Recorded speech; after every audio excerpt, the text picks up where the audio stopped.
Всем привет, дорогие друзья! Вы на канале Galaxy Watch, канал только смарт-шаг компании Samsung. Для многих уже не секрет, что на Galaxy Watch 4 есть две платежные системы. Это Google Pay и Samsung Pay.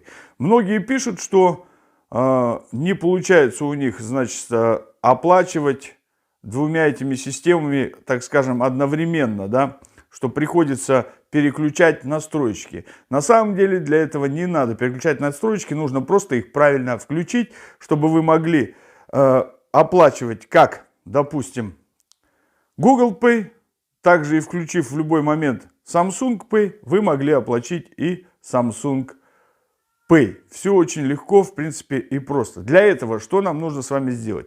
Мы идем с вами в настройки. Далее нам с вами нужны подключения. Отпускаем подключение и включаем NFC. Заходим в NFC и здесь платеж. Смотрите, выбираем платеж. Нужно выбрать не Samsung Pay, а именно Google Pay.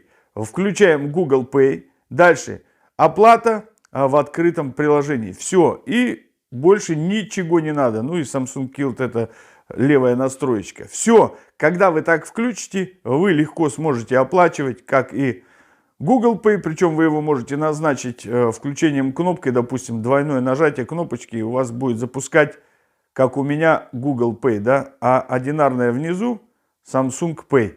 Все, долгое нажатие на низ открывает Samsung Pay и легко оплачиваете. Это я сегодня проверил сам лично, все прекрасно работает. Ну, а вообще поделился мне с этой информацией один из подписчиков. Не помню, как его зовут, но спасибо ему большое. Вам же, дорогие друзья, я напоминаю, что вы были на канале Galaxy Watch. Подписывайтесь на канал, делитесь видео со своими друзьями в социальных сетях, ставьте лайки, пишите комментарии. Естественно, только в том случае, если мои видео были для вас полезны. До свидания, всего доброго и до новых встреч.